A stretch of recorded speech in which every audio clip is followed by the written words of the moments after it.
رات کی خاموشی، مکہ کی تاریک گلیاں اور ایک ایسا لمحہ جس نے وقت کو روک دیا۔ کیا واقعی یہ آسمان پھٹ سکتا ہے؟ کیا چاند دو حصوں میں بٹ سکتا ہے؟ اور اگر ایسا ہوا تو کیوں بہت سے لوگوں نے اسے دیکھا مگر پھر بھی انکار کر دیا؟ یہ کہانی ہے ایک ایسے معجزے کی جس نے دلوں کو ہلا دیا، مگر کچھ آنکھیں پھر بھی اندھی رہیں۔ اسلامی تاریخ میں نبی کریم صلی اللہ علیہ وسلم کے معجزات ایک خاص مقام رکھتے ہیں۔ یہ معجزات صرف حیران کرنے کے لیے نہیں تھے، بلکہ اللہ کی قدرت کی نشانیاں تھیں جو انسان کو حق کی طرف بلاتے ہیں۔ ان معجزات میں سب سے نمایاں اور حیران کن واقعہ ہے شق القمر، یعنی چاند کا دو حصوں میں تقسیم ہو جانا۔ یہ واقعہ صرف ایک داستان نہیں، بلکہ قرآن میں ذکر شدہ ایک حقیقت ہے۔ یہ وہ لمحہ تھا جب کفار مکہ نے رسول اللہ صلی اللہ علیہ وسلم سے ایک واضح نشانی مانگی۔ ایک شہر جو بتوں سے بھرا ہوا تھا، قریش کے سردار اپنی طاقت اور غرور میں ڈوبے ہوئے تھے۔ رسول اللہ صلی اللہ علیہ وسلم دن رات ایک ہی پیغام دے رہے تھے: اللہ ایک ہے، اسی کی عبادت کرو۔ لیکن جواب میں مذاق، مخالفت اور انکار تھا۔ ایک دن قریش کے چند بڑے سردار اکٹھے ہوئے۔ ان کے دلوں میں ایک ہی سوال تھا: اگر محمد صلی اللہ علیہ وسلم واقعی اللہ کے نبی ہیں تو کوئی نشانی کیوں نہیں دکھاتے؟ وہ رسول اللہ صلی اللہ علیہ وسلم کے پاس آئے۔ ان کے لہجے میں چیلنگ تھا، یقین نہیں۔ انہوں نے کہا: اگر آپ سچے ہیں تو ہمارے لیے چاند کو دو ٹکڑوں میں تقسیم کر کے دکھائیں۔ یہ مطالبہ معمولی نہیں تھا، یہ آسمان کو چیلنج کرنا تھا۔ رات کا وقت تھا، آسمان صاف تھا اور چاند پوری آب و تاب سے چمک رہا تھا۔ لوگ جمع ہونے لگے، کفار بھی، اور کچھ وہ لوگ بھی جو خاموشی سے سچ کی تلاش میں تھے۔ رسول اللہ صلی اللہ علیہ وسلم نے آسمان کی طرف نظر اٹھائی۔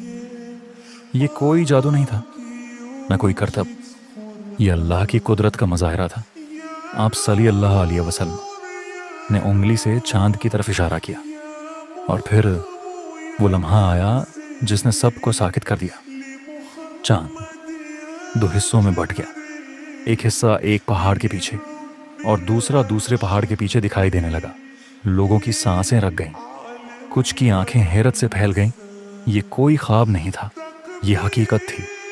مجمع میں سناٹا چھا گیا، کچھ لوگ خوفزدہ ہو گئے، کچھ کے دل کانپ اٹھے، لیکن پھر وہی پرانا رویہ۔ قریش کے سردار ایک دوسرے کی طرف دیکھنے لگے، اور پھر ایک نے کہا: یہ جادو ہے، محمد صلی اللہ علیہ وسلم نے ہم پر جادو کر دیا ہے۔ انہوں نے حقیقت کو ماننے کے بجائے انکار کا راستہ چنا۔ انہوں نے کہا: اگر یہ واقعی سچ ہے تو باہر کے لوگوں سے پوچھو، کیا انہوں نے بھی یہ دیکھا؟ یہ ایک نئی آزمائش تھی۔ چند دن بعد باہر سے آنے والے قافلے مکہ پہنچے۔ قریش نے ان سے سوال کیا: کیا تم نے اس رات کچھ عجیب دیکھا تھا؟ اور جواب آیا: ہاں، ہم نے چاند کو دو حصوں میں بٹا ہوا دیکھا۔ یہ گواہی واضح تھی، لیکن پھر بھی دلوں پر پڑے پردے نہیں ہٹے۔ یہ واقعہ صرف ایک معجزہ نہیں تھا، یہ ایک آزمائش تھی۔ جن کے دل سچ کے لیے کھلے تھے وہ ایمان لے آئے، اور جن کے دل غرور سے بھرے تھے وہ انکار میں اور سخت ہو گئے۔ قرآن نے اس واقعے کو ہمیشہ کے لیے محفوظ کر دیا۔ اقتربت الساعة وانشق القمر، یعنی قیامت قریب آ گئی اور چاند پھٹ گیا۔ یہ آیت صرف ایک تاریخی واقعہ بیان نہیں کرتی، بلکہ ایک تنبیہ بھی ہے کہ نشانیاں آتی ہیں مگر ہر آنکھ انہیں نہیں دیکھ پاتی۔ تصور کریں، وہ رات، وہ خاموشی، وہ آسمان، اور پھر اچانک چاند کا ٹوٹ جانا۔ یہ صرف ایک منظر نہیں تھا، یہ اللہ کی قدرت کا اعلان تھا۔ رسول اللہ صلی اللہ علیہ وسلم وہاں کھڑے تھے، پرسکون، باوقار۔ آپ صلی اللہ علیہ وسلم نے اپنی نبوت کا ثبوت پیش کر دیا تھا، لیکن اصل سوال یہ نہیں تھا کہ چاند ٹوٹا یا نہیں، اصل سوال یہ تھا کہ دل ٹوٹے یا نہیں۔ کچھ دل نرم ہو گئے اور کچھ ہمیشہ کے لیے سخت ہو گئے۔ یہی وہ لمحہ تھا